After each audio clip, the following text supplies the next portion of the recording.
Christus vincit, Christus regnat, Christus imperat. Christus vincit, Christus regnat, Christus imperat.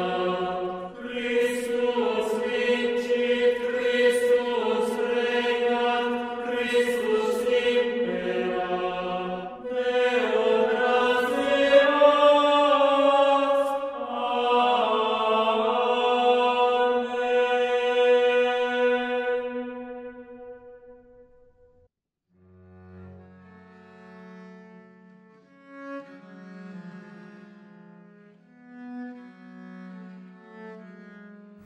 Es bien sabido que la razón que movió al Papa Pío XI a promulgar en el año 1925, hace ya 100 años, su carta encíclica Quas Primas, no fue otra que hacer frente al fenómeno, por entonces alarmantemente extendido, del llamado laicismo. Las palabras del Papa no pueden ser más claras, vamos a leerlas. Así, en el numeral 23 de Quas Primas, decía Pío XI: y si ahora mandamos que Cristo Rey sea honrado por todos los católicos del mundo, con ello proveeremos también a las necesidades de los tiempos presentes y pondremos un remedio eficacísimo a la peste que hoy inficciona a la humana sociedad. Juzgamos peste de nuestros tiempos al llamado laicismo, con sus errores abominables, y vosotros sabéis, venerables hermanos, que tal impiedad no maduró en un solo día, sino que se incubó desde hace mucho antes en las entrañas de la sociedad. Resulta pues más que oportuno que en esta conmemoración del centenario de este gran documento pontificio dediquemos un espacio a meditar acerca del laicismo y, de modo más específico, el laicismo en su contraposición con lo que podemos llamar una legítima laicidad de la sociedad política. Y lo primero que debemos afirmar es que aquel laicismo que condenaba Pío XI en su tiempo no ha hecho sino acrecentarse hasta alcanzar en estos sesgos días que nos tocan vivir una magnitud inimaginable. ¿Quién puede en efecto negar que aquel laicismo devastador y aquella apostasía de las naciones que atribulaban el corazón del Papa hace ya una centuria son casi nada si las comparamos con este radical inmanentismo y con este impío secularismo que presiden hoy la construcción de una ciudad del mundo, una civitas mundi, inspirada en un regnum hominis, es decir, en un reino del hombre, en su perenne y constante batalla contra la civitas Dei. Inmanentismo y secularismo que, para mayor desgracia, han penetrado incluso en el seno mismo de la Iglesia. Vamos, pues, en lo que sigue a tratar acerca de la naturaleza y la gravedad del laicismo, tal como se nos presenta en el día de hoy, centrando nuestro análisis principalmente en su radical oposición respecto de la necesaria unión Iglesia-Estado y de una recta concepción de la sociedad política, tal como vienen expuestas en la gran tradición del pensamiento cristiano. Vamos a empezar entonces con algunas primeras definiciones y aproximaciones al tema. El laicismo es un fenómeno antiguo, recurrente y multiforme. Podemos definirlo en su esencia como la negación de cualquier idea de sujeción del orden político y social al orden sobrenatural, más específicamente a la fe católica y a la autoridad de la Iglesia de Cristo. Ferdinand Bishun, un conocido filósofo y pedagogo francés, socialista, uno de los principales mentores y propulsores del laicismo en su país y en toda Europa, En una obra que lleva un título sugerente, La fe secular, define el laicismo en los siguientes términos. Dice Bussin: la fe en Dios no es una obligación que la sociedad pueda inscribir en sus leyes. Repito, la fe en Dios no es una obligación que la sociedad pueda inscribir en sus leyes. Y continúa Bussin: nuestras leyes, nuestras instituciones, no se fundan más en el derecho de Dios, sino en el de los hombres. Ya no hablamos más en nombre de Dios o por la gracia de Dios, sino en nombre de la nación y con una autoridad puramente humana. Se trata, como se ve, de un laicismo radical que excluye por completo a Dios del ámbito de la vida pública, de la política y de la ley. Pues bien, a lo largo de la historia moderna, este laicismo ha representado una constante tensión entre la Iglesia y los estados surgidos a partir de la Revolución Francesa y de la Pax Napoleónica que le sucedió, tanto en Europa como también en América, sobre todo tras los procesos independentistas. Este laicismo, que se conoce más popularmente, digamos, como la separación de la Iglesia y del Estado, con sus distintas variantes y gradaciones, signó en buena medida la historia de las naciones occidentales en los últimos 2 siglos y logró imponerse gracias fundamentalmente a la decidida acción de las logias masónicas, cuya influencia fue innegable. En el caso particular de Argentina y de Hispanoamérica en general, es más que notoria la influencia e interferencia constante de la masonería, aún antes de la independencia, pero sobre todo a partir de la Organización Nacional y de la llamada generación del 80 del siglo XIX.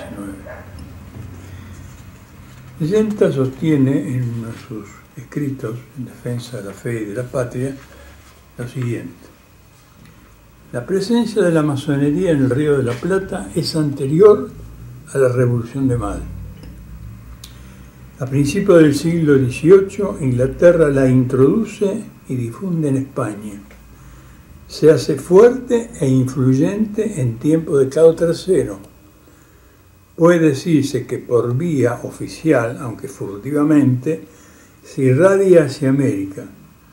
Ministros del Rey e incluso algunos ministros de Dios son los principales agentes lúcidos o ciegos de la diabólica empresa que, junto con la liquidación del Imperio español, comienza a socavar los cimientos del orden católico en las naciones hispánicas. Este texto me pareció de mucha importancia porque precisamente los gérmenes del laicismo vinieron más de la metrópoli que lo que podían haber estado presentes en los reinos. No diré colonias, porque España no tuvo colonias, España tuvo reinos. Pues bien, frente a este laicismo masónico, la Iglesia opuso siempre una resistencia clara y frontal, al menos en las formulaciones doctrinales. En la práctica se llegó a menudo a situaciones de cierta coexistencia y tolerancia, excepto de luego en los periodos de abiertos enfrentamientos y persecuciones. Dichas formulaciones doctrinales respondían a una recta filosofía cristiana del orden político, según la cual, en su más apretada síntesis, la sociedad política se concibe como una exigencia de la naturaleza social del hombre, cuyo fin es alcanzar el bien común temporal que consiste en la vida virtuosa. Pero este bien común temporal, si bien tiene razón de fin, no es sin embargo un fin último, ya que él no puede colmar la plenitud de la existencia humana, que solo se alcanza en la posesión de la bienaventuranza eterna, esto es, en Dios. Por tanto, el bien común temporal ha de ordenarse a este bien último supremo. De aquí la necesaria subordinación del orden político al orden sobrenatural. Subordinación que no niega ni menoscaba la dignidad y la autonomía del orden político, sino que por el contrario las eleva, ya que aquello que Aristóteles denominaba la eudaimonía política, es decir, la vida virtuosa en términos estrictamente aristotélicos, no queda ahora clausurada en la inmanencia intramundana, como se da en Aristóteles, sino que por la acción de la filosofía cristiana se abre a la trascendencia de la bienaventuranza eterna. Es decir, que el cristianismo no solamente atenta o disminuye contra la dignidad y la autonomía del orden político, sino que lo eleva y lo dignifica. Los papas, a quienes tocó enfrentarse con el laicismo, no hicieron otra cosa que enseñar esta doctrina, asumiéndola plenamente y formulándola con una terminología en cierto modo nueva, que si bien no se encuentra en los escritos de los autores clásicos, no obstante expresa con absoluta fidelidad el pensamiento de la tradición. De esta manera, tanto desde el Beato San Pío IX como su sucesor León XIII, considerados como los iniciadores de lo que hoy conocemos como doctrina social de la Iglesia, trazaron las líneas maestras de la doctrina católica acerca de la constitución cristiana de los estados. Dios, dice León XIII en Immortale Dei, ha repartido el gobierno de los hombres en dos instituciones, una de carácter sobrenatural, la Iglesia, otra natural y humana, la sociedad civil o Estado. Puesto que una y otra proceden de Dios y actúan sobre un mismo sujeto, el hombre, no puede existir entre ellas otra cosa que una unión a la manera del alma y el cuerpo. Esta es una imagen particularmente fuerte que utiliza León XIII. La obligación de adorar a Dios verdadero atañe no solo a los individuos particulares, sino también a las sociedades. También ellas deben reconocer a Cristo y a su Iglesia y ordenar la vida pública conforme con lo que León XIII llama la filosofía del Evangelio. Tal la doctrina contenida en documentos que han pasado a la historia grande del Magisterio Pontificio, como por ejemplo la encíclica Quanta Cura y su anexo el Sílabus del Papa Pío IX del año 1854, la Diuturnum Nihilus de León XIII del año 1881, la ya mencionada Immortale Dei del mismo el Papa León XIII en 1885 y la Libertas también del Papa León XIII de 1888. Son documentos que constituyen verdaderamente auténticas joyas del Magisterio Pontificio. Los papas que siguieron a León XIII hasta la primera mitad del siglo XX continuaron en la misma línea doctrinal, sin variante alguna. La ya mencionada encíclica Aquas Prima de Pío XI en 1925, que instituye la celebración litúrgica de Cristo Rey, es una síntesis admirable de esta doctrina católica centrada en la realeza de Cristo, que se extiende de manera concreta y expresa sobre todas las realidades temporales, políticas y sociales. Es decir, el Papa Pío XI no hace más que reiterar prácticamente en los mismos términos textuales lo contenido en las encíclicas de sus predecesores, pero haciendo centro en la realeza de Jesucristo. Pero al terminar la Segunda Guerra Mundial, en el año 1945, ya en las umbrales de la segunda mitad del siglo XX, la realidad política de las naciones occidentales experimentó un giro copernicano. El triunfo aplastante de la alianza del comunismo con las llamadas democracias liberales, no perdamos nunca de vista este hecho, los vencedores de la Segunda Guerra Mundial fueron los comunistas aliados a las democracias occidentales. Este triunfo configuró un escenario político nuevo, caracterizado por un mundo bipolar, en el que viejas naciones cristianas fueron repartidas entre los nuevos señores. Así, unas quedaron sumergidas en la oscura noche del feroz y criminal totalitarismo comunista, en tanto que otras permanecieron en lo que se dio en llamar el mundo libre. Pero en este mundo libre ya no quedaban en pie, salvo España y Portugal, estados que pudieran decirse oficialmente católicos. El laicismo se hizo cada vez más radical, las naciones se descristianizaron progresivamente y los últimos restos de un orden social cristiano se hundieron hasta virtualmente desaparecer. Nos estamos refiriendo a la segunda mitad del siglo XX, a partir de, como dije antes, del final de la Segunda Guerra Mundial. En este contexto, este nuevo contexto histórico, la voz del Papa Pío XII fue particularmente iluminadora.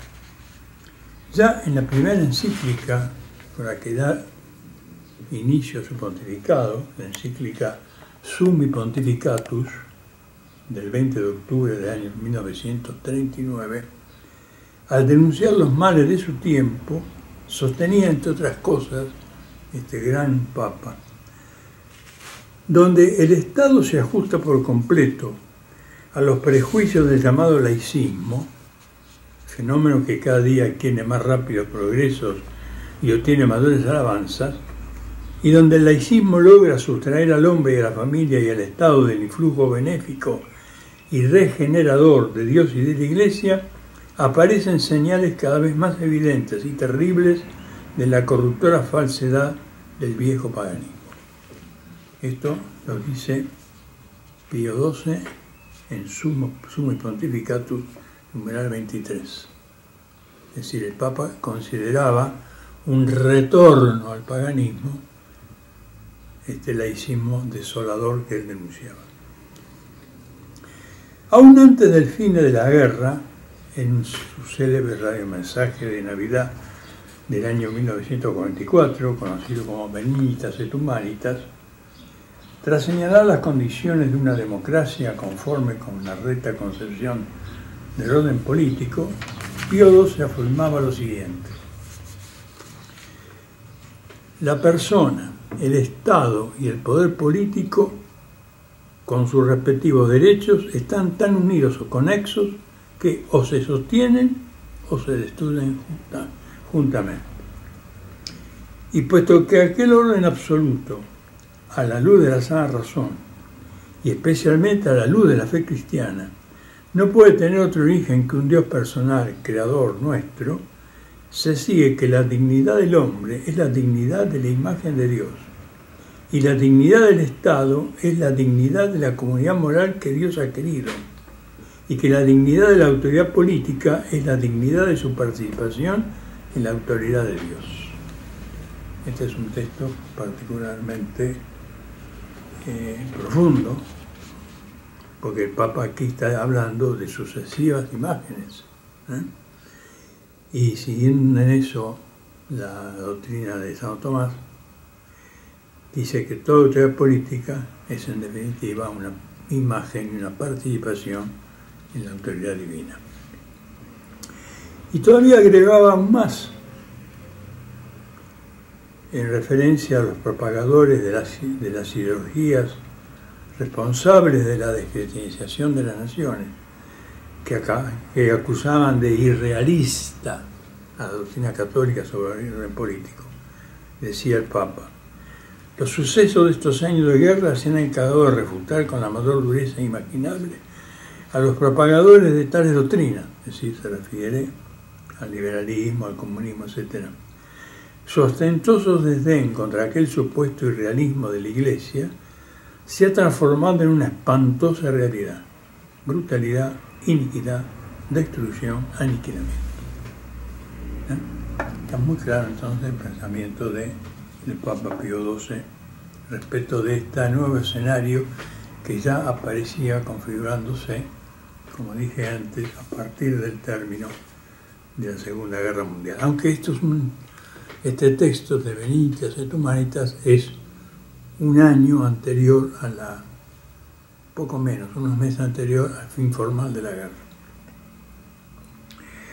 En una palabra, las ruinas de ese mundo de final de la Segunda Gran Guerra no eran otra cosa que la consecuencia del abandono de la fe y de la negación de Cristo como Rey de las Naciones, y de un laicismo que en la práctica no era otra cosa que un ateísmo radical.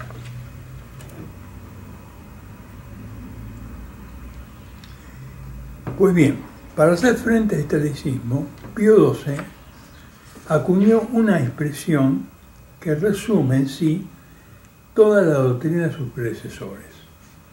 Se trataba de oponer al laicismo el concepto de lo que el Papa Pacelli denominaba legítima y sana laicidad.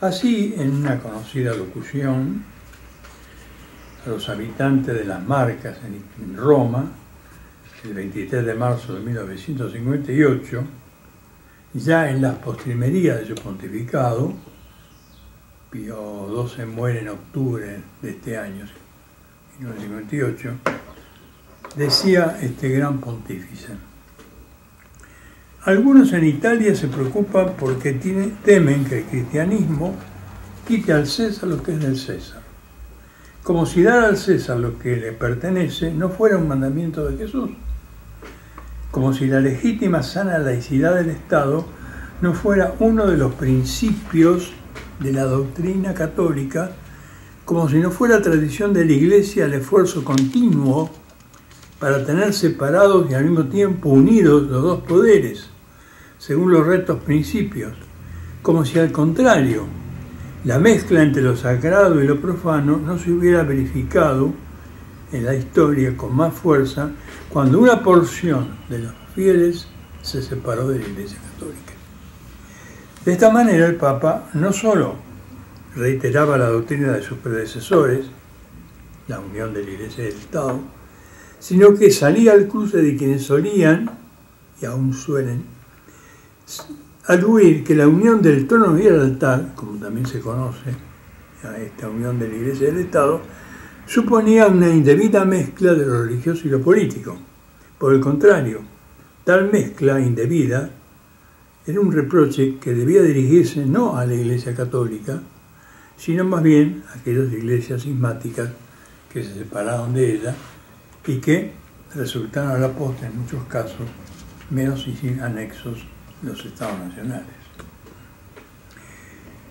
Dicha expresión, pues, sana y legítima laicidad, resumía claramente lo que siempre había sostenido la Iglesia y la gran tradición filosófica, a saber, la relativa autonomía del orden temporal en lo que respecta a su específica competencia, el bien común temporal, pero sin excluir la exigencia de que el Evangelio, esto es la ley de Dios y la ley natural, deben informar la comunidad política. Lo decía textualmente el Papa en ese discurso, en esa locución que acabamos de mencionar. El Evangelio debe informar, a modo de causa formal, toda comunidad política. En una palabra, el orden temporal y el orden sobrenatural quedaban adecuadamente distinguidos, pero en modo alguno separados, ya que una tal separación no era posible sin un grave daño, tanto para la propia sociedad política e incluso para el destino humano de la religión. Hasta aquí entonces el magisterio pontificio respecto al tema del laicismo, hasta bien entrada la segunda mitad del siglo XX, 1958, cuando fallece Pío XII. Veamos ahora cómo continuó este magisterio a partir del Concilio Vaticano II.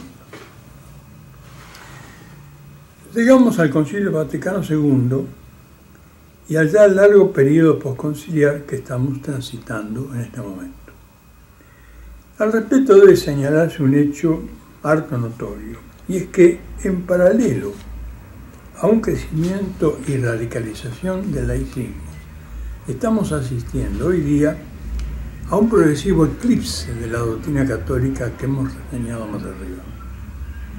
Este punto merece una especial reflexión, pues el problema del laicismo no reside solo en la agresividad y en la radicalidad que éste ha asumido, tornándolo de hecho y de derecho en un anticatolicismo expreso, sino que reside también en la debilidad del pensamiento católico odierno, que ha quedado prácticamente inerme y sin una respuesta proporcionada a la magnitud de la agresión. Con frecuencia se oye afirmar que esta declinación del pensamiento católico frente al laicismo tiene una causa inmediata en las nuevas orientaciones surgidas a partir del Concilio Vaticano II. Y al respecto suele señalarse la más que conocida declaración Conciliar Dignitatis Humanae del año 1965 como la principal responsable de esta declinación. Veamos esta cuestión de más cerca.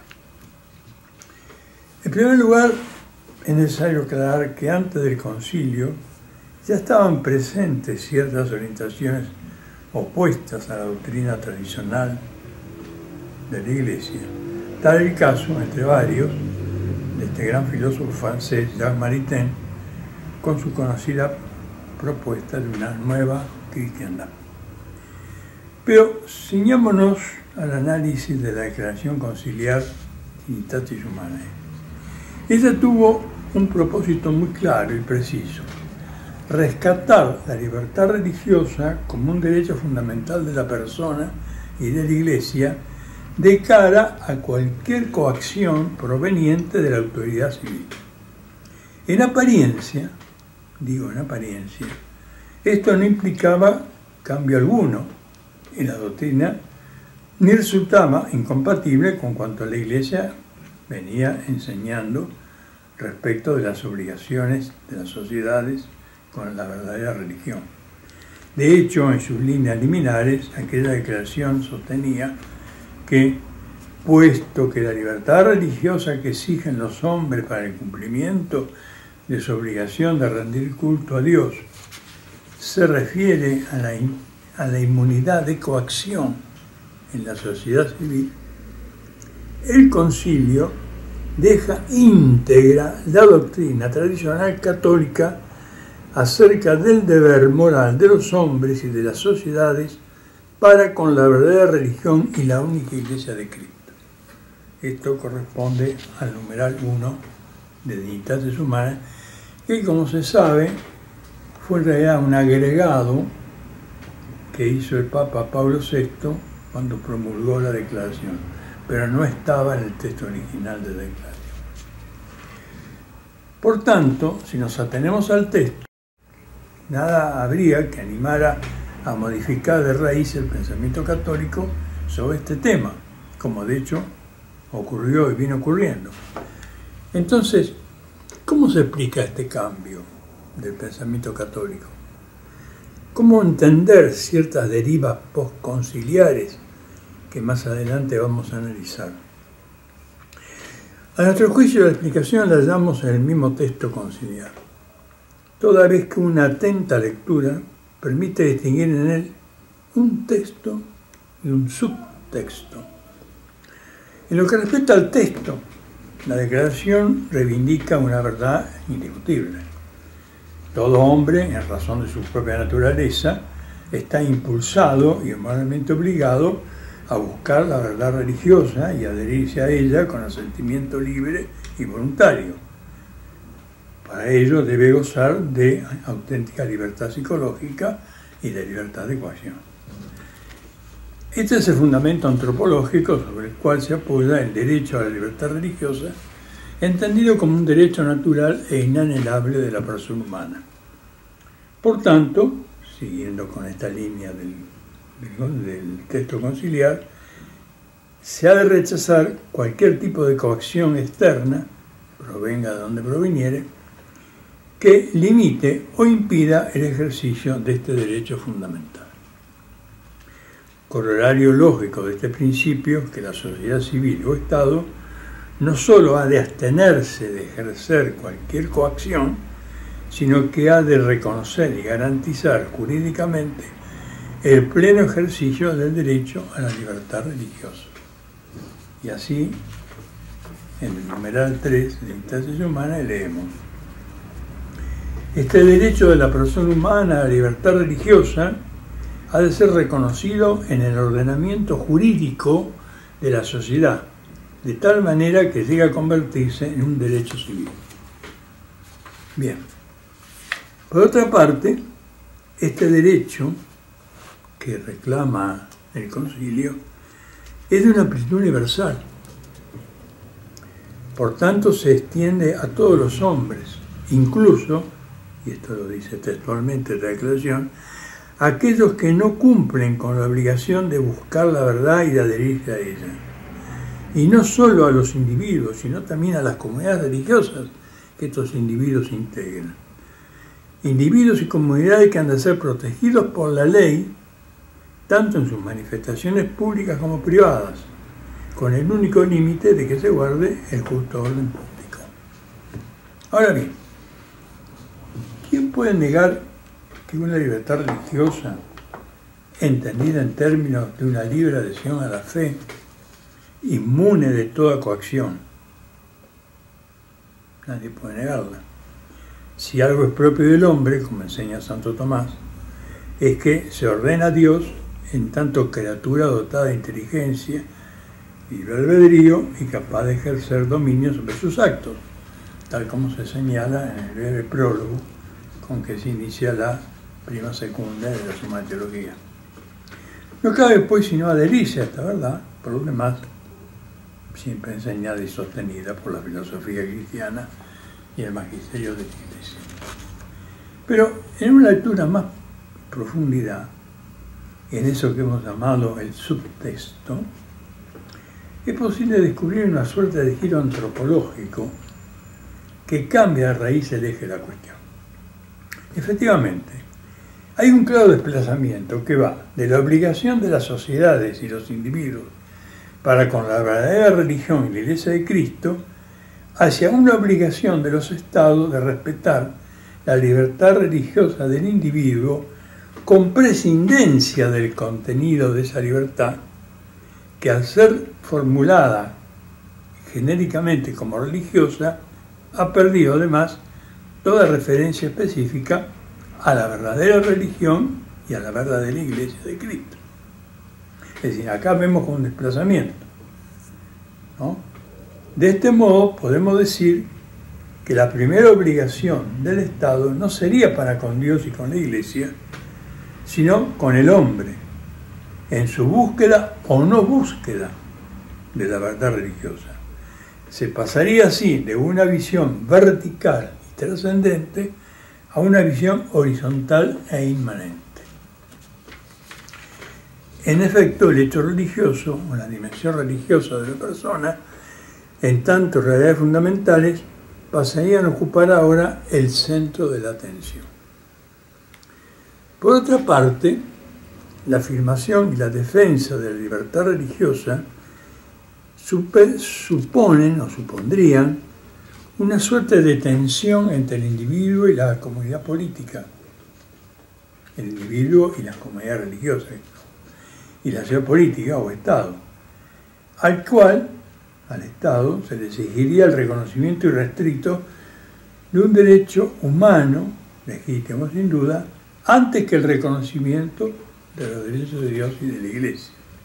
Esta interpretación del texto conciliar es posible, aunque también podría caber otra interpretación distinta, más en consonancia con la doctrina social, con la doctrina social tradicional de la Iglesia, dos interpretaciones que revelan el carácter notoriamente ambiguo de la Declaración Dignitatis Humanae. El Papa Benedicto XVI, en su discurso a la Curia Romana, en vísperas de la Navidad del año 2005, hablando acerca del sentido de las decisiones adoptadas por el Concilio frente a determinadas situaciones del mundo contemporáneo, decía en referencia a una reformulación de las relaciones de la Iglesia con los Estados, y en especial el tema de la libertad religiosa, decía lo siguiente. Y hay que aclarar que la autoridad de Benedicto XVI no solamente tiene la autoridad propia de cualquier papa, sino además la autoridad que Benedicto XVI tenía por haber sido, en su época de joven teólogo, uno de los protagonistas más importantes en las discusiones conciliares. Así que Benedicto XVI a la autoridad pontificia añadía la autoridad propia de la experiencia de quien había participado más que activamente en las discusiones del concilio. Decía entonces Benedicto en ese discurso a la Curia Romana: era necesario aprender a reconocer que en estas decisiones solo los principios expresan el aspecto duradero, permaneciendo en el fondo y motivando la decisión desde adentro.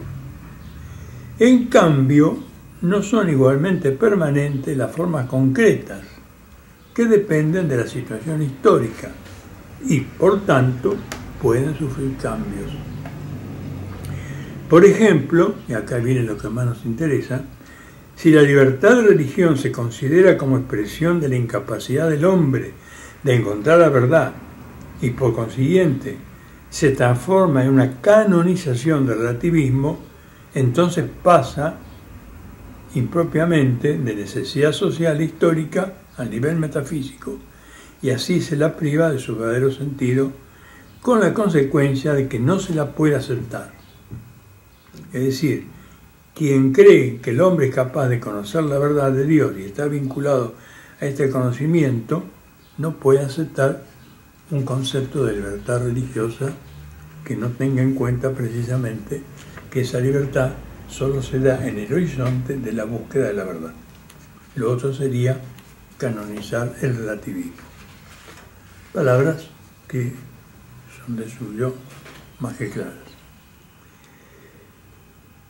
Estas palabras respondían sin duda a una lectura del texto conciliar a la luz del que el propio Benedicto XVI más tarde llamaría hermenéutica de la continuidad, en oposición a una hermenéutica de la ruptura.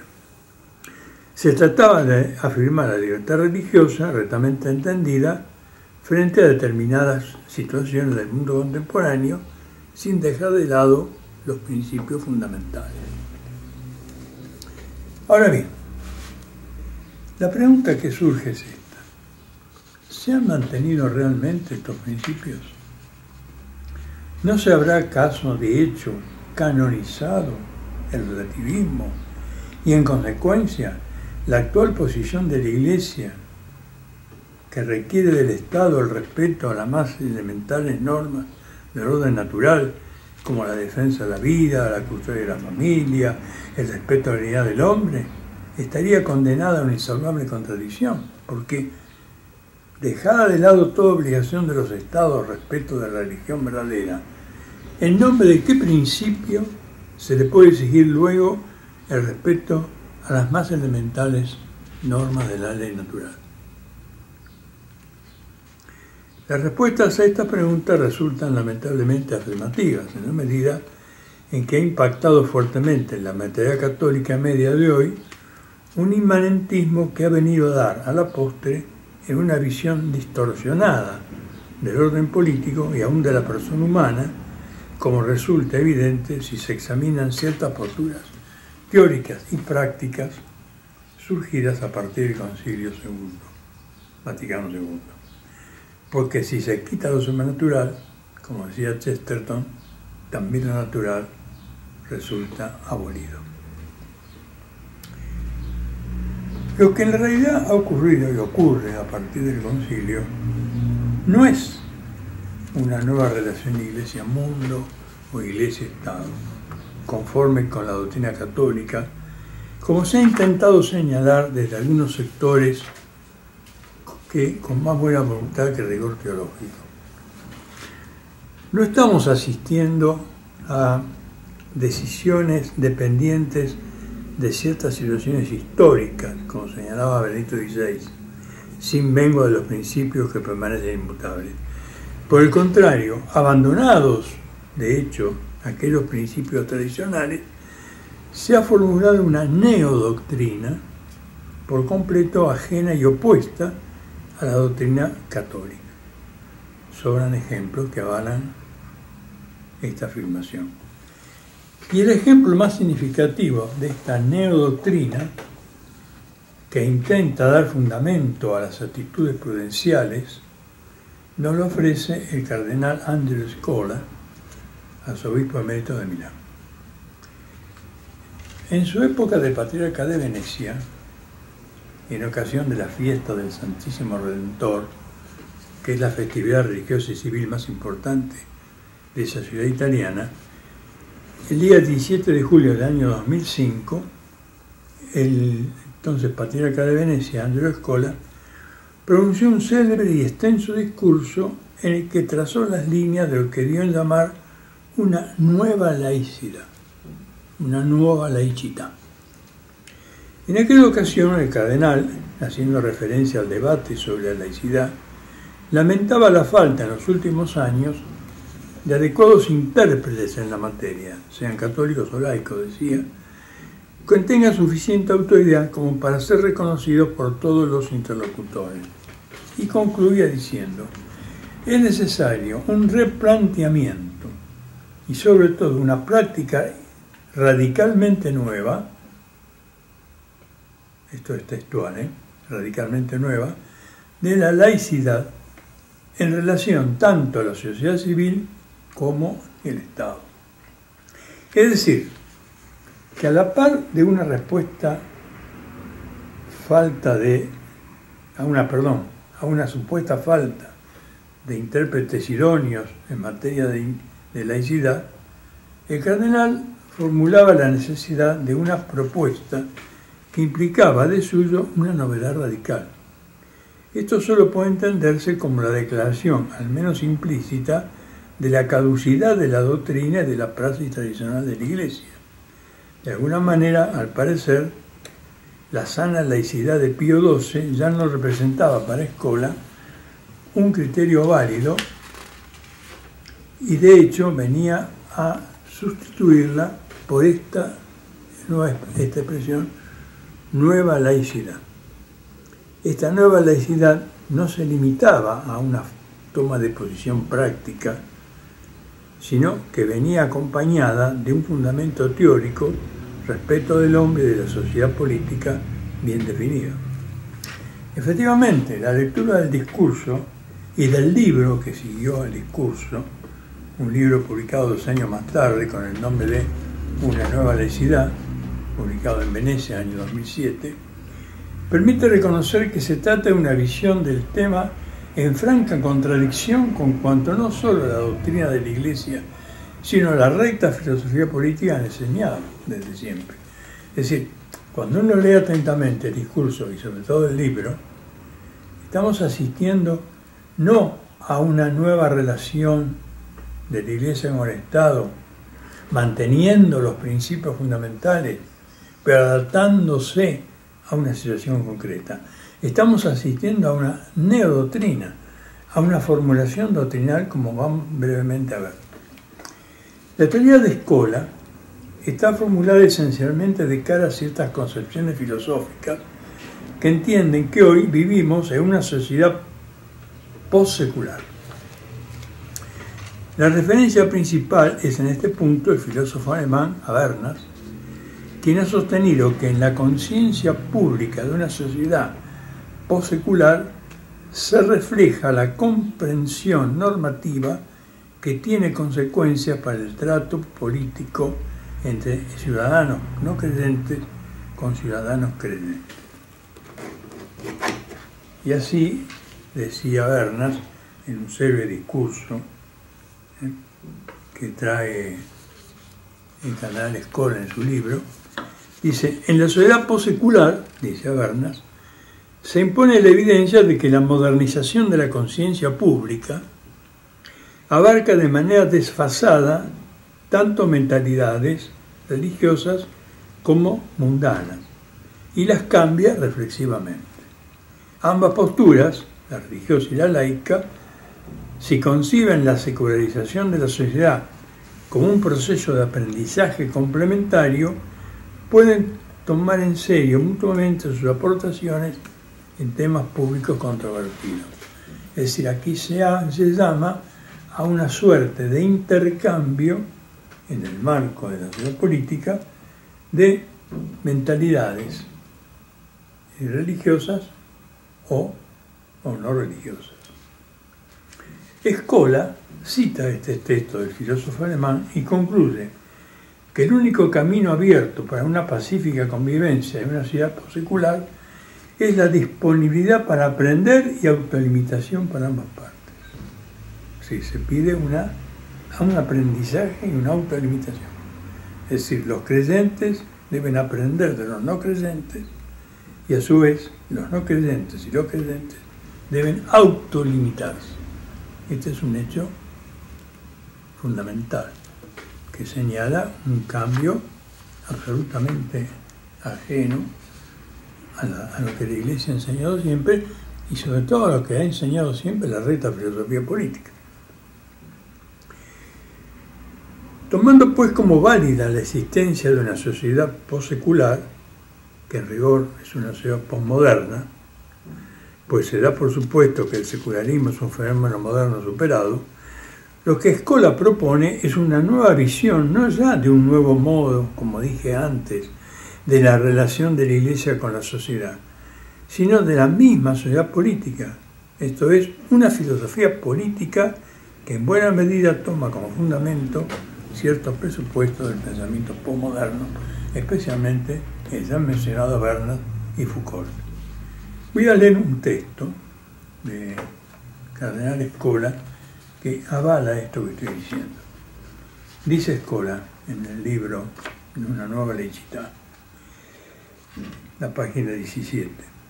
Dice: en el origen de una sociedad civil y de una institución estatal auténticamente laica está el delicado problema de cómo compaginar equitativamente, en último análisis, en términos de derechos y deberes fundamentales, las identidades y las diferencias.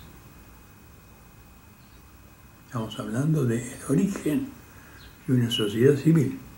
Estamos en una plena teoría política. Repito, no estamos formulando una nueva relación práctica. Acá estamos formulando una nueva teoría política. Continúa el cardenal. La relación dinámica, siempre humana, siempre abierta, de estas dos dimensiones vitales de la convivencia del hombre, es reclamada por el estatuto mismo de la persona, que no existe nunca como mónada separada y autosuficiente. El yo existe siempre y solo referido a un tú. Por eso, en el hombre, la capacidad relacional no es algo accesorio, sino constitutivo, pertenece a la naturaleza. Esto es una gravedad inusitada. Estamos acá ya en la plena teoría política que parte de la idea de que en el origen de la sociedad está el problema de compaginar creyentes con no creyentes y además a la persona humana se la considera como esencialmente relacional. Esta constitutiva capacidad relacional de la persona es la que posibilita que cada uno se constituya en un sujeto de dignidad y derechos individuales que reconoce al otro, como sujeto diferente, pero de igual dignidad y derechos. Por eso continúa Scola. Así pues, si el nexo entre identidad y diferencia es insuperable y productor de la sociedad, volvemos a caer en una postura teórica, el modo concreto como los hombres viven su estar en esencial relación es, como afirma cierta tradición filosófica, el reconocimiento. El reconocimiento. Esto está sacado de Foucault. Aquí está, si se mira bien, el origen primario del poder. Es la teoría de Foucault del poder, como reconocimiento. Que sería conveniente volver a pensar, retomando, dice Scola, las reflexiones de Foucault. En definitiva, ¿qué es el poder? Dice Scola. Sino el reconocimiento dado por uno u otro sobre la base de una mutua necesidad. Todo poder, en todos sus grados, desde los vínculos primarios hasta el poder estatal con toda su fuerza coercitiva, vive de esta lógica de reconocimiento. De este poder deriva también la autoridad. No se puede pedir una visión más inmanentista de la autoridad y del poder. Así, prosigue Scola, la autoridad, sentida hoy con demasiada frecuencia como un yugo exterior, es exigida en cambio como vínculo interno al dinamismo de la libertad misma, que no pierde por ello su soberanía. La sociedad civil, por tanto, se constituye sobre el fundamento de este estar en relación de recíproco reconocimiento de las personas. Recordemos que para Scola la persona es constitutiva y esencialmente relación. Que, prosigue el cardenal, mantiene en tensión dialógica unidad y diferencia. Sociedad civil significa, pues, esencialmente diálogo, narración recíproca de la propia subjetividad, al mismo tiempo personal y social, a partir de lo que inevitablemente se tiene en común como bienes de carácter material y espiritual. Es decir, la sociedad es, en esencia, diálogo, narración recíproca. Bien, hemos extendido un tanto las citas porque nos interesa destacar que este novedoso modo de concebir la sociedad civil y a la persona se aparta, como decíamos antes, de un modo más que evidente de lo que la Iglesia y la recta filosofía política han enseñado siempre. En primer lugar, resulta problemático sostener que la persona sea constitutiva y esencialmente relación. La relación, en términos de categorías aristotélicas, es un accidente. Y, como tal, no puede constituir a la persona, que es constitutivamente una sustancia. No se puede definir algo por el accidente. Scola en esto parece adherirse a una tendencia que se conoce como personalismo relacional, surgida en ciertos ámbitos teológicos católicos contemporáneos, que a nuestro juicio, y de un uso más autorizado, configura un serio error respecto a la noción de persona. Solo en cuanto la persona es sustancia, es capaz de relación. Porque la relación, reitero, es un accidente. Y todo accidente supone una sustancia en la cual inhiere. Por lo tanto, no es posible, desde un punto de vista de una recta filosofía, suponer que un accidente se constituya en el constitutivo formal de una sustancia. Habría mucho para hablar de este personalismo relacional, pero no es el momento. Ahora bien, es cierto que el todo social supone un plexo de relaciones recíprocas, pero así como la relación no constituye a la persona, como hemos dicho, sino que la presupone, de modo análogo, el todo social, que no es una sustancia, pero sí un todo de orden, no puede tomar nunca su constitutivo formal de ese plexo de relaciones, sino que tales relaciones son posibles en la medida en que la sociedad es presupuesta como una unidad de orden, cuyo fin es el bien común y cuya naturaleza es esencialmente ética. La sociedad civil, en efecto, está materialmente constituida por hombres. Tiene su origen a modo de causa eficiente en la naturaleza humana. Está cohesionada y especificada por la autoridad a modo de causa formal y constituida en vistas de un fin que es el bien común, máximo bien temporal y cifra de la perfección moral de la persona, considerada en su dimensión mundana. Pero la propuesta de Scola reduce la sociedad política a su mera causalidad material, ya que en su origen, fundamento y constitución no queda otra cosa que los sujetos individuales en el acto de su mutuo reconocerse en su identidad y diferencia y de su afirmación en sus relaciones recíprocas. La autoridad pierde su carácter de formalidad en esta teoría de Scola para constituirse en una mera emergencia del reconocimiento recíproco en una suerte de inmanencia radical que vuelve imposible toda idea de un origen trascendente de la potestad política. El fin de la sociedad, por último, queda por completo eclipsado, pues la noción de bien común como término material, objetivo y trascendente a la sociedad misma termina por diluirse y perderse en esta concepción de una sociedad entendida como la simple y recíproca relación de los individuos y la autoridad como un reconocimiento mutuo. Por tanto, en el marco de esta concepción, la sociedad civil, y con esta expresión se hace referencia particularmente a los estados democráticos, es para Scola en esencia laica, pues en ella lo religioso, el bien, si bien no está ausente, por el contrario, de su laicidad no se sigue ni la indiferencia ni la neutralidad frente al hecho religioso, pero aun cuando declara que este tipo de sociedad así configurada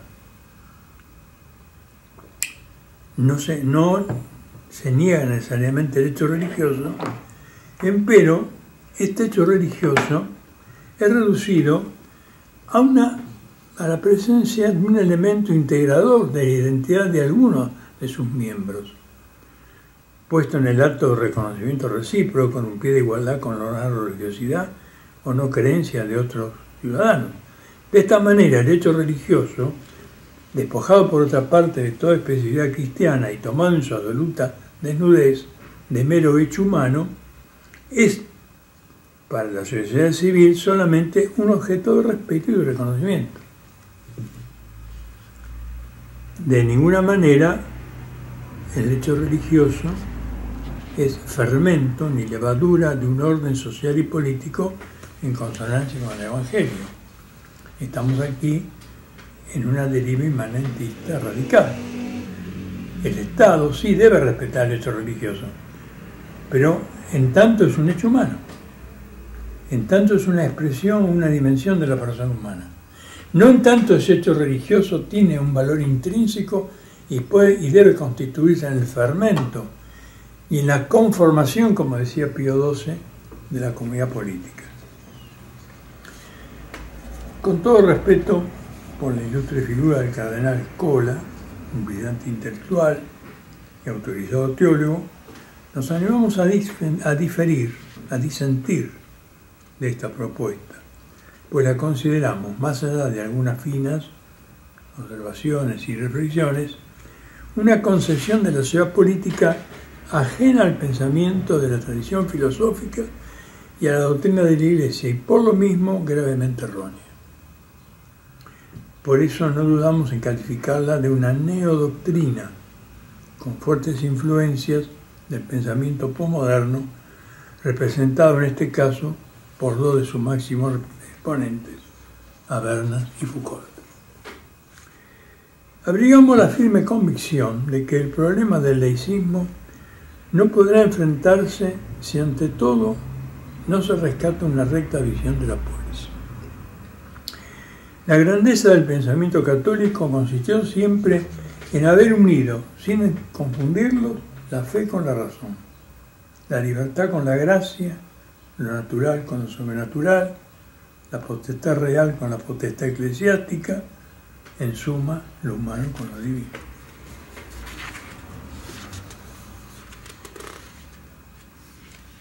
Fruto de este pensamiento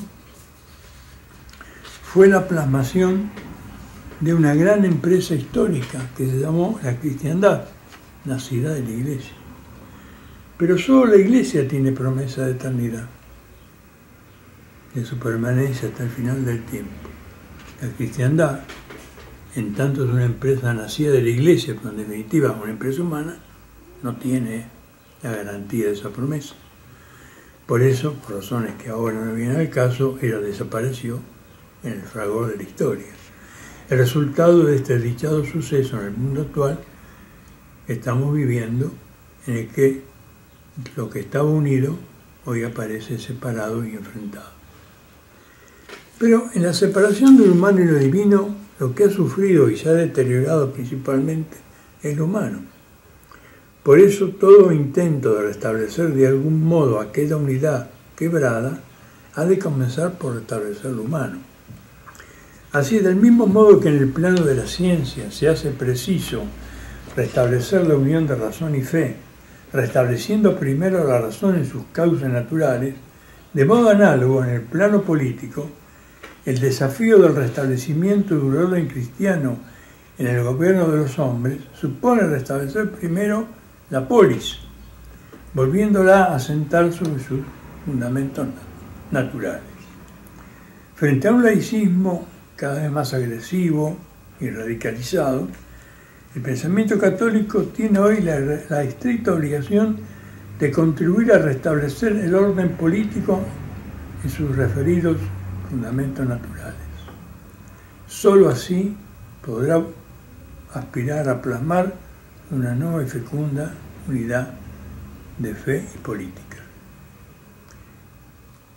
Y solo así, en esa unidad de Iglesia y Estado, quedará garantizada no solo una auténtica y recta libertad religiosa, sino además una genuina laicidad de los Estados, como decía Pío XII, ya que los Estados nada pueden temer de su unión con la Iglesia, pues como recordaba Pío XI en la Quas Primas, non eripit mortalia cui regna da celestia, es decir, no quita los reinos mortales aquel que da los reinos celestiales. Nada más, muchas gracias. ¿Cuál es la diferencia respecto del sentido de la autoridad, ese sentido de la autoridad antiguo y medieval que parece que hay una continuidad, ¿no?, en esa concepción de la autoridad, y cuál es el sentido moderno y posmoderno de la autoridad, donde claramente aparece como una ruptura con lo anterior, ¿no? ¿Cómo entendemos la autoridad en la antigüedad, en la Edad Media, y qué pasa con la autoridad en la Edad Moderna y en la Edad Postmoderna, como dicen algunos que estamos ahora? Bueno, muchas gracias, Cristian. En principio, la noción de autoritas, de autoridad, en el pensamiento clásico, está vinculada al concepto de potestas, es decir, de potestad. Porque tanto en Aristóteles como en Santo Tomás, ahí donde hay una multitud, tiene que haber alguien que esa multitud, que ordene esa multitud a una unidad. Esto lo dice muy claramente Aristóteles en Santo Tomás, en el inicio del premio que te pone a la metafísica Aristóteles, haciendo una comparación entre el orden de la ciencia y el orden político. Y sí, en el orden político es necesario que la muchedumbre de los hombres sea conducida a una cierta unidad. ¿Por qué? porque esa unidad es presupuesto indispensable para poder alcanzar el fin de la sociedad política, que es el bien común temporal. Ahora bien, en esta necesaria ordenación de la muchedumbre o de la multitud a una unidad, reside justamente el tema de la potestas y de la autoritas. Es decir, tiene que haber, así como en el orden de las ciencias, hay una, la metafísica, que rige, gobierna y dirige a todas las demás ciencias, así en el orden político también tiene que haber una autoridad o una potestas. Hay una diferencia entre autoridad y potestas, aunque son términos correlativos, que dirija a la multitud hacia un fin, hacia una unidad. La diferencia reside en que la potestas es en realidad el poder de, diríamos hasta cierto punto, de coacción que el gobernante tiene para dirigir a su gobernado, mientras que la autoritas sería ese mismo poder, pero ya más en un sentido de competencia. Es decir, por ejemplo, un juez, más que autoridad, más que poder, tiene competencia, tiene autoridad. ¿Por qué? Porque tiene los conocimientos suficientes y necesarios como para tomar decisiones respecto a un determinado asunto.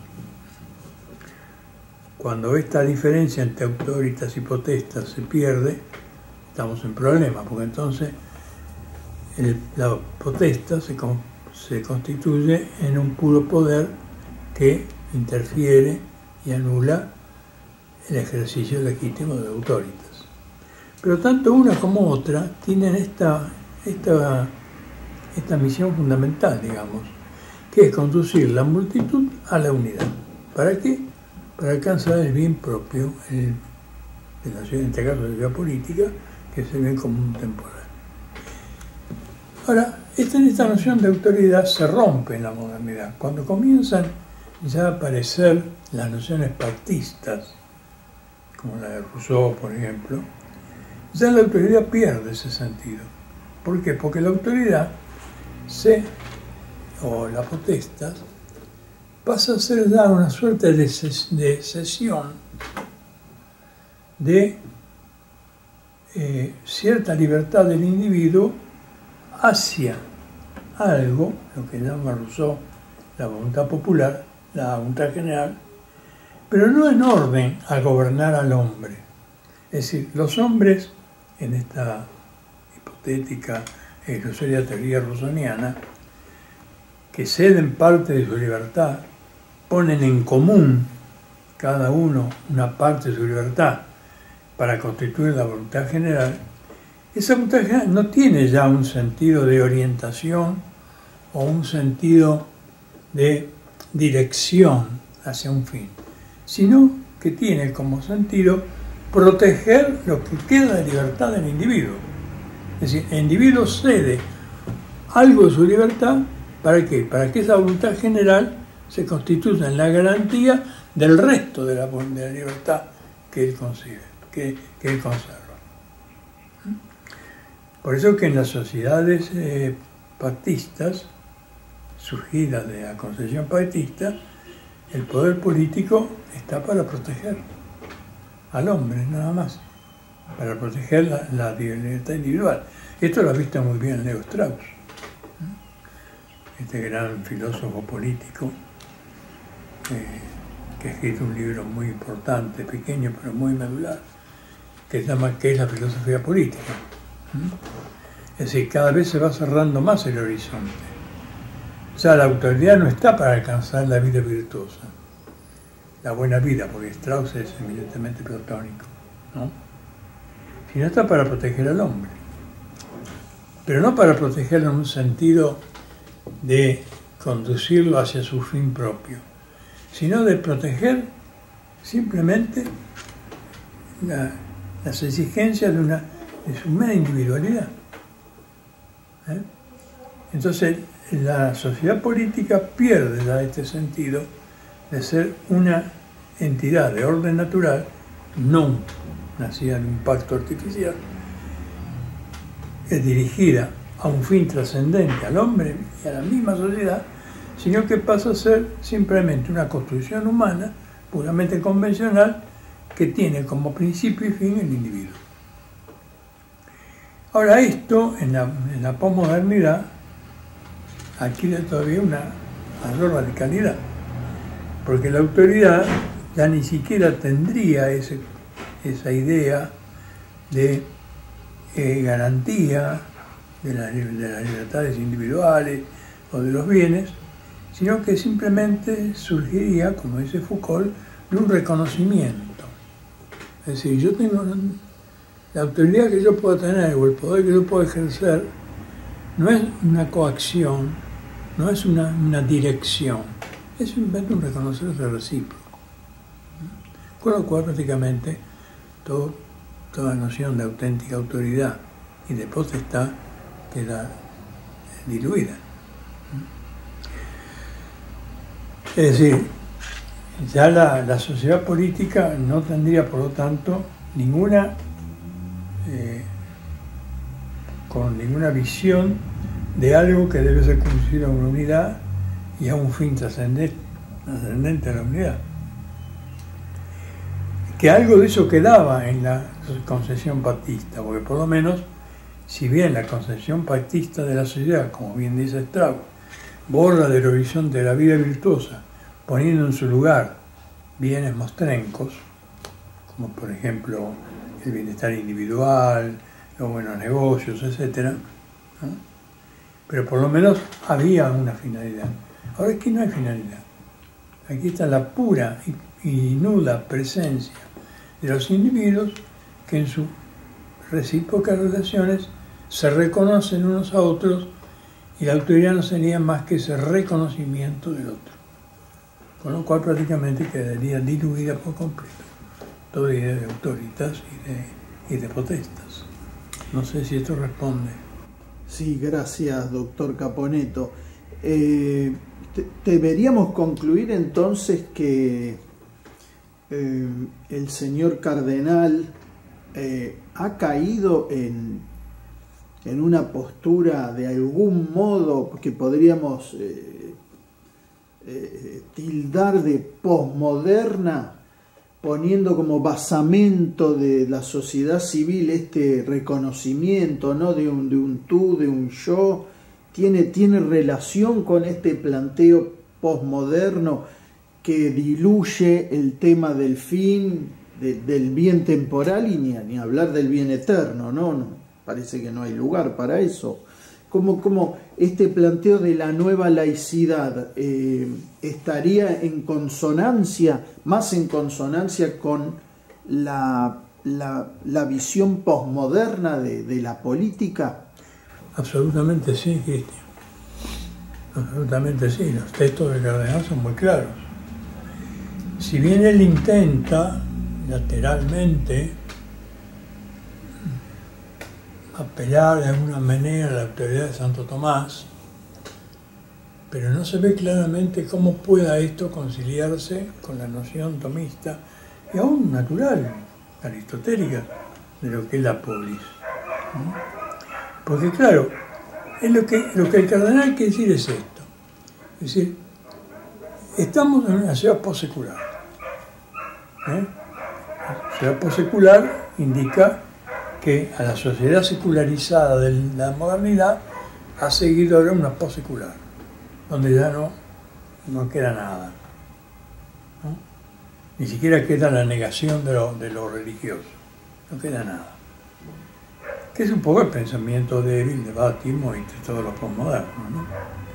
Entonces, en este concepto de postsecularidad, lo que queda, dice él, y en eso él se basa directamente en Habermas y en Foucault, queda concebir la sociedad humana como ese plexo de relaciones, la autoridad como reconocimiento, y aunque él intenta salvar, porque después de todo es un príncipe de la iglesia, intenta salvar que ese plexo de relaciones que constituye esencialmente la sociedad en ese mutuo reconocimiento del cual surge la autoridad, no tiene que ser necesariamente antirreligioso, dice. Al contrario, lo religioso debe ser tenido en cuenta. Pero, y esto es un dato que uno ve mucho en muchas homilías y en algunos documentos episcopales actuales, el hecho religioso, independientemente incluso de esta concepción posmoderna de la comunidad política, queda reducido al hecho humano. Es decir, lo que se busca no es el reconocimiento de los derechos de Dios y de la Iglesia,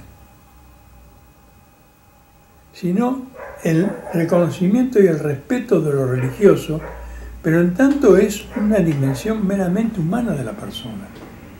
Se habla mucho hoy en día, en la mentalidad común de la jerarquía actual, está esta idea de que lo que se ha de defender, lo que el Estado ha de proteger, es la libertad religiosa, pero la libertad religiosa entendida como algo inmanente al hombre, no como una libertad vocada hacia una trascendencia, algo que es trascendente al hombre y a la misma sociedad. El hecho religioso debe ser respetado, pero en tanto es un hecho humano. Es decir, hay acá una caída en el principio de inmanencia, que tan bien de nosotros vio Caturelli, ¿no? Caturelli hablaba que este principio de inmanencia había llegado a constituir esto que paradójicamente él llamaba el pleroma de la nada. Sí. Esta inmanencia, al eliminar toda noción de trascendencia, ha reducido toda la nada. Parece una contradicción, que pleroma es plenitud, la plenitud de la nada. Y lo decía muy bien Caturelli en su libro sobre el orden natural, el orden político, el orden natural, donde habla del principio de inmanencia. En definitiva, este pleroma de la nada está presente, atraviesa todas las ciencias y todas las actividades del hombre. Incluso dice, no solo la política, dice Caturelli, sino también la teología. Es decir, hemos caído en una inmanencia tan grande, tan radical, que lo religioso pasa a ser simplemente una dimensión de la persona que el Estado ha de respetar.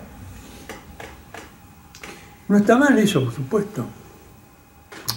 Por supuesto que el Estado debe respetar a la persona. Pero entonces ya caemos totalmente por fuera de lo que la Iglesia ha enseñado siempre. Por eso hoy es muy frecuente, a veces muy lamentable, cuando se producen, que se producen muy a menudo, atentados contra la Iglesia Católica, profanación de templos, etc., no se habla tanto de la ofensa inferida al Señor, sino de la ofensa al derecho a la libertad religiosa. Hoy se quema un templo, se profana un sagrario, digo en general, ¿no? Hay excepciones, por supuesto. Pero lo primero que la primera reacción es, aquí se atentó contra la libertad religiosa. No, aquí se atentó contra Dios. Si se profana un sagrario, yo no soy el ofendido es Dios.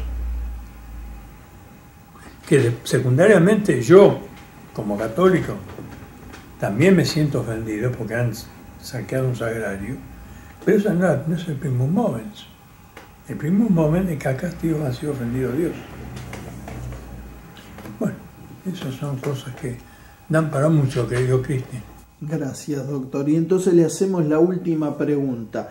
En los medios de comunicación hoy se acepta que los islámicos busquen un Estado islámico, que los judíos busquen un Estado judío, pero se critica furibundamente cuando los católicos queremos un Estado católico.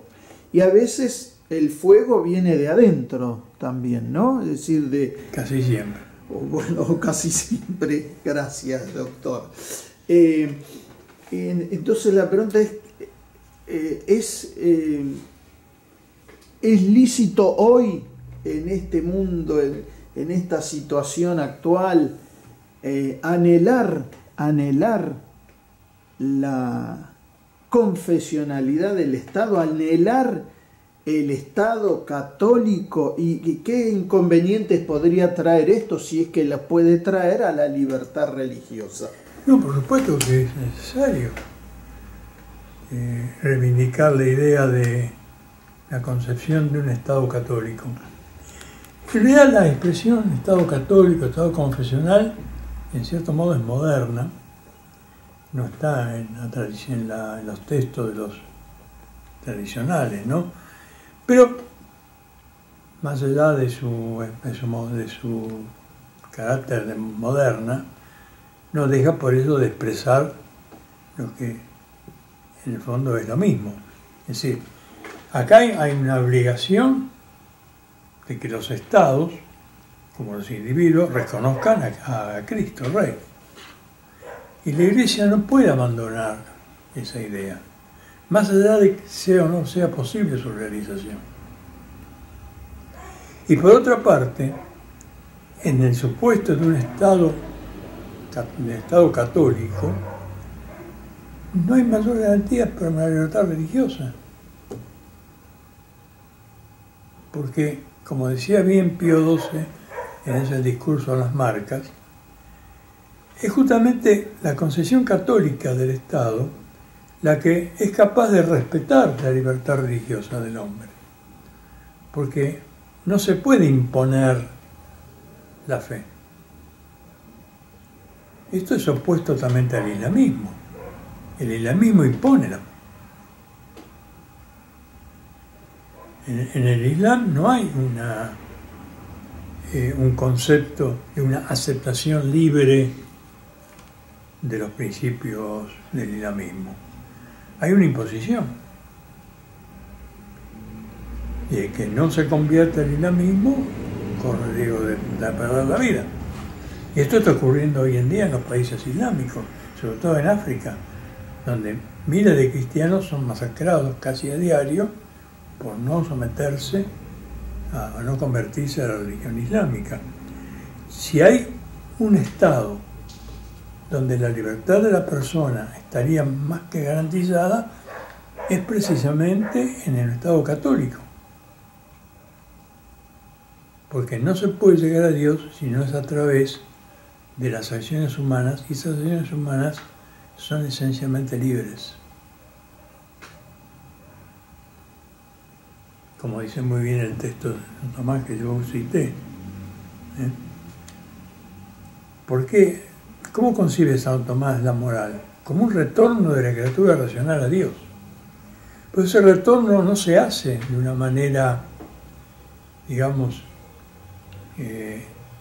como si a una fuerza natural o inmanente a la criatura humana, en el sentido que, como podrían ser, por ejemplo, los seres no racionales, sino que en la criatura humana ese retorno a Dios se hace a la manera del hombre, es decir, de un ser dotado de libre albedrío. Por eso que el hombre tiene la potestad tremenda de dirigirse hacia el fin que es Dios, o apartarse de él. Decían los clásicos que los seres no racionales non agunt sed aguntur, es decir, no obran, son más bien obrados y cumplen su fin de una manera ineluctable. El hombre, en cambio, no. El hombre tiene esa potestad, esa grandeza y ese riesgo al mismo tiempo, que es la libertad humana. Entonces, esta concesión profundamente católica de la libertad humana era que en un Estado católico garantizaría la libertad, por supuesto. Y volviendo al inicio de tu pregunta, yo creo que sí, que hoy lo que se impone es volver a levantar la bandera del Estado católico. Más allá, repito, de las posibilidades concretas de instaurarlo, ¿no? Podemos, por supuesto, llegaran a una cierta actitud de tolerancia, etc. Que era un poco lo que se había propuesto en el concilio. La postura de Cardenal Ottaviani, por ejemplo, en el concilio era proclamar la catolicidad del Estado, pero admitiendo, dadas las condiciones históricas actuales, el principio de tolerancia. Es decir, bueno, hay un mal que yo no lo puedo superar, bueno, lo tolero. Pero esta idea de tolerancia fue excluida expresamente, porque parecía como una idea limitativa de la dignidad del hombre, cosa falsa. Entonces se impone el principio de la libertad religiosa como un derecho de la persona humana, pero una libertad religiosa que ya ni es cristiana, es genéricamente religiosa. Y por otro lado, es absolutamente indiferente que esa libertad religiosa esté ordenada a la búsqueda de la verdad religiosa o no. Caemos entonces acá en un inmanentismo, que es lo que yo he denominado la subtextualidad de la dignitatis humana. Muchas gracias, doctor Caponetto, por esta hermosa charla, esta iluminación, y por cerrar con esta exposición de lujo el año que dedicamos a la realeza de Cristo.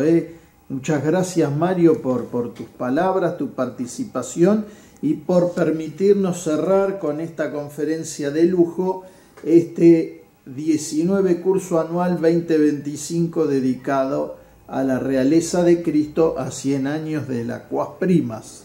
Mario, si querés decir alguna cosita más, saludar antes de que terminemos la transmisión. Sí, por supuesto, un gran saludo a todos los que nos están escuchando, con paciencia y benevolencia.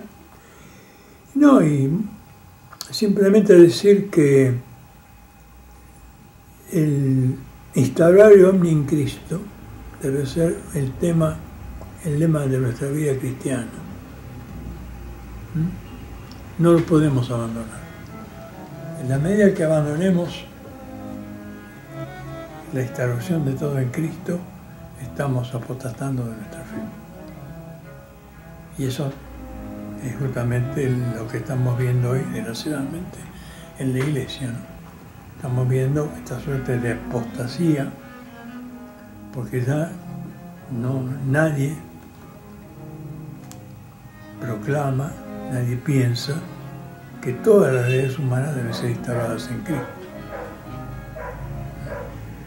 Aquellas palabras iniciales del pontificado de San Juan Pablo II, tan hermosas, abrir las puertas de la cultura, de la política a Cristo, y esas palabras hoy lamentablemente están olvidadas.